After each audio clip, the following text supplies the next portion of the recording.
Évangile du jour. Lundi 2 septembre 2019. Évangile de Jésus-Christ selon saint Luc. En ce temps-là, Jésus vint à Nazareth, où il avait été élevé. Selon son habitude, il entra dans la synagogue le jour du sabbat, et il se leva pour faire la lecture. On lui remit le livre du prophète Isaïe. Il ouvrit le livre et trouva le passage où il est écrit « L'Esprit du Seigneur est sur moi, parce que le Seigneur m'a consacré par l'onction. Il m'a envoyé porter la bonne nouvelle aux pauvres, annoncer aux captifs leur libération et aux aveugles qu'ils retrouveront la vue, remettre en liberté les opprimés, annoncer une année favorable accordée par le Seigneur. » Jésus referma le livre, le rendit aux servants et s'assit. Tous dans la synagogue avaient les yeux fixés sur lui. Alors il se mit à leur dire « Aujourd'hui s'accomplit ce passage de l'Écriture que vous venez d'entendre. » Tous lui rendaient témoignage et s'étonnaient des paroles de grâce qui sortaient de sa bouche. Il se disait « N'est-ce pas là le fils de Joseph ?» Mais il leur dit « Sûrement vous allez me citer le dicton « Médecin, guéris-toi toi-même » et me dire « Nous avons appris tout ce qui s'est passé à Capharnaüm, fais donc de même ici dans ton lieu d'origine. » Puis il ajouta « Amen, je vous le dis, aucun prophète ne trouve un accueil favorable dans son pays. En vérité, je vous le dis, au temps du prophète Élie, lorsque pendant 3 ans et demi le ciel retint la pluie et qu'une grande famine se produisit sur toute la terre, il y avait beaucoup de veuves en Israël. Pourtant Élie ne fut envoyé vers aucun d'entre elles, mais bien dans la ville de Sarepta, au pays de Sidon, chez une veuve étrangère. Au temps du prophète Élisée, il y avait beaucoup de lépreux en Israël, et aucun d'eux n'a été purifié, mais bien Naaman le Syrien.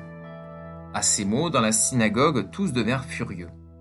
Ils se levèrent, poussèrent Jésus hors de la ville et le menèrent jusqu'à un escarpement de la colline où leur ville était construite pour le précipiter en bas. Mais lui, passant au milieu d'eux, allait son chemin.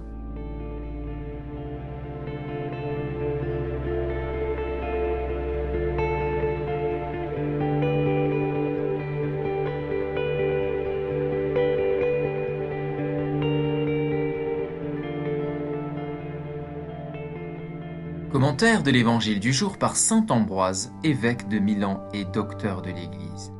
Extrait des Mystères. Naaman était syrien, il avait la lèpre et ne pouvait en rien être purifié par personne.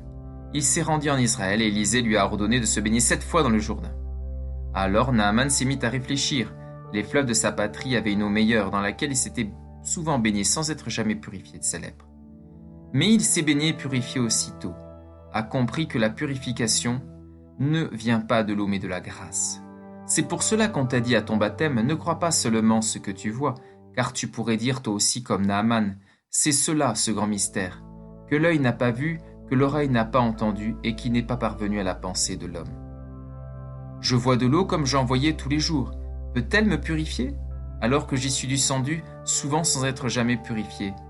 Apprends par là que l'eau ne purifie pas sans esprit. Et c'est pour cela que tu as lu qu'il y a dans le baptême 3 témoins qui se rejoignent en un seul témoignage, l'eau, le sang et l'esprit. Car si tu en retires un seul, le sacrement de baptême disparaît. Qu'est-ce que l'eau, en effet, sans la croix du Christ? Un élément ordinaire sans aucune portée sacramentelle. Et de même, sans eau il n'y a pas de mystère, de la nouvelle naissance. Car personne, à moins de naître de l'eau et de l'esprit, ne peut entrer dans le royaume de Dieu.